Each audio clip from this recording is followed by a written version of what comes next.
नमस्कार दोस्तों, कैसे हैं आप सब। आशा करते हैं आप सभी बढ़िया होंगे। दोस्तों, 7वें वित्त आयोग के बाद अब 8वें वित्त आयोग का गठन हो चुका है और इस वित्त आयोग के तहत जो पेंशन है जो मिलती है वो उस पेंशन में बढ़ोतरी हो गई है। अब 7वें वित्त आयोग में जो न्यूनतम पेंशन थी वो थी 9,000 रुपये। अब इसके बाद 8वें वित्त आयोग का गठन हो चुका है सन 2025 में आकर के।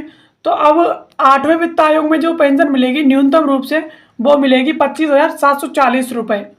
और इसी हिसाब से इसके ऊपर जो भी पेंशन होगी और जिस हिसाब से उस लेवल के हिसाब से जो पेंशन आगे बढ़ जाएगी। तो चलिए 8वें वित्त आयोग में किस तरह से पेंशन मिलेगी और किस लेवल पर आकर पेंशन बढ़ेगी इस वीडियो में समझ लेते हैं। बात करें खबर की तो खबर है 8th पे कमीशन में न्यूनतम बेसिक पेंशन 9,000 से बढ़कर हो गई 25,740। 65 लाख पेंशनर्स के लिए खुशखबरी। और ये न्यूज़ है मनी कंट्रोल की तरफ से, जिसके चलते ये टॉपिक चर्चा में आया है। दोस्तों, 8th पे कमीशन में 65 लाख पेंशनर्स के लिए ये बहुत बड़ी खुशखबरी है कि 8वें केंद्रीय वित्त आयोग यानी सीपीसी की घोषणा ने केंद्र सरकार के कर्मचारियों और पेंशनर्स के बीच में उम्मीदें बढ़ा दी हैं। यह वेतन आयोग 1 जनवरी 2026 से लागू होगा और इससे 1 करोड़ से अधिक कर्मचारियों और पेंशनर्स को सीधा फायदा मिलेगा। रिपोर्ट्स के अनुसार इस बार फिटमेंट फैक्टर 2.86 होने की संभावना है और जिससे पेंशन में बढ़ोतरी हो जाने की उम्मीद है। और इसके साथ साथ अभी तक मौजूदा पेंशन जो मिलती थी, बेसिक पेंशन मिलती थी, वो 9,000 रुपये मिलती थी।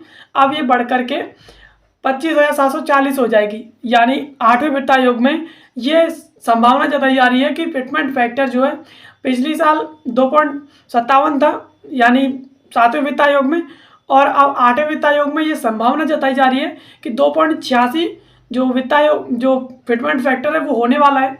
तो इससे कहीं ना कहीं पेंशनर्स के लिए जो पेंशन है वो बढ़ जाएगी। और 7वें वित्त आयोग में जो न्यूनतम पेंशन मिलती थी 9,000 रुपये, अब वो बढ़ करके 25,740 रुपये हो जाएगी। यानी पेंशन जो है बढ़ जाएगी। और ये जो 8वां वित्त आयोग है वो 1 जनवरी 2026 से लागू होगा। फिलहाल इसका गठन हो चुका है।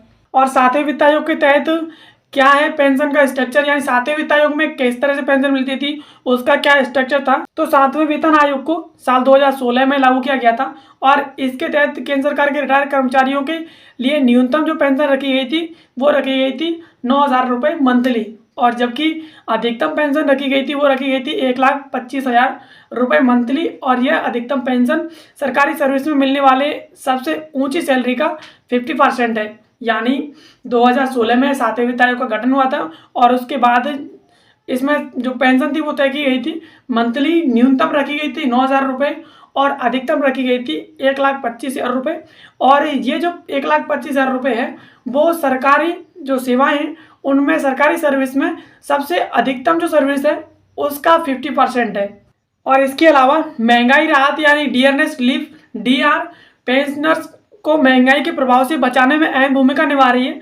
मौजूदा डीआर की बेसिक पेंशन का 53% होता है। और उदाहरण के लिए अगर किसी रिटायर कर्मचारी को 10,000 रुपये की बेसिक पेंशन मिल रही है तो उसको डीआर जुड़ने के बाद ये 15,300 रुपये हो जाती है। और यह महंगाई और उपभोक्ता मूल्य सूचकांक यानी सीपीआई को ध्यान में रखते हुए साल में 2 बार रिवाइज की जाती है। और यह रिवीजन 1 जनवरी और 1 जुलाई को लागू माना जाता है। यानी जो डीआर है यानी डीएनएस रिलीफ है, जो डीआर है जो महंगाई से बचाने के लिए जो दिया जाता है और इसे साल में 2 बार रिवाइज किया जाता है। यानी महंगाई के हिसाब से इसे सेटलमेंट किया जाता है और उसके अकॉर्डिंग ही महंगाई से बचाने के लिए जो उपभोक्ता हैं उन्हें ये दी जाती है। और 8वें वेतन आयोग से क्या उम्मीद है इसके बारे में बात कर लेते हैं। तो पेंशन और वेतन बढ़ोतरी का तय करने का मुख्य कारक फिटमेंट फैक्टर है, जिसका इस्तेमाल सैलरी के कैलकुलेशन के लिए किया जाता है।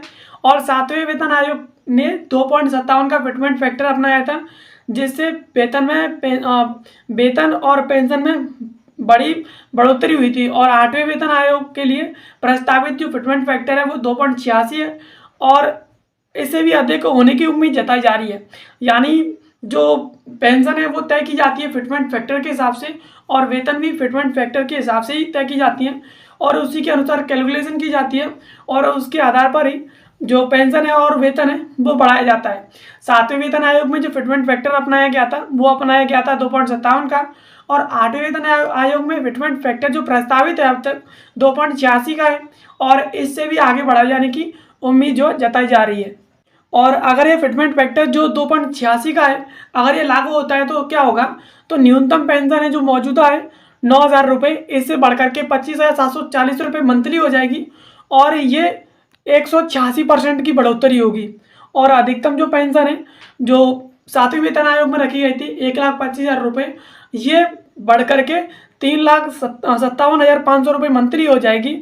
और इसके अलावा रिवाइज पेंशन पर डीआर जोड़ा जाएगा जिससे पेंशनर्स को बहुत ज़्यादा लाभ मिलेगा।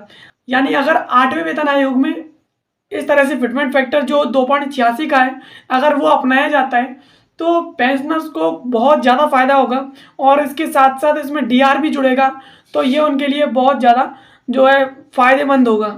अन्य बातों में रिवीजन की बात की जाए तो वेतन आयोग में पेंशन से जुड़े अन्य लाभों में भी सुधार की उम्मीद है, जैसे कि डीआर या नई पेंशन स्ट्रक्चर पर आधारित होगी और ग्रेचुइटी की अधिकतम सीमा में बढ़ोतरी की संभावना है और पारिवारिक पेंशन यह भी रिवीजन जो पेंशन बढ़ोतरी है उसके अनुरूप बढ़ाई जा सकती है।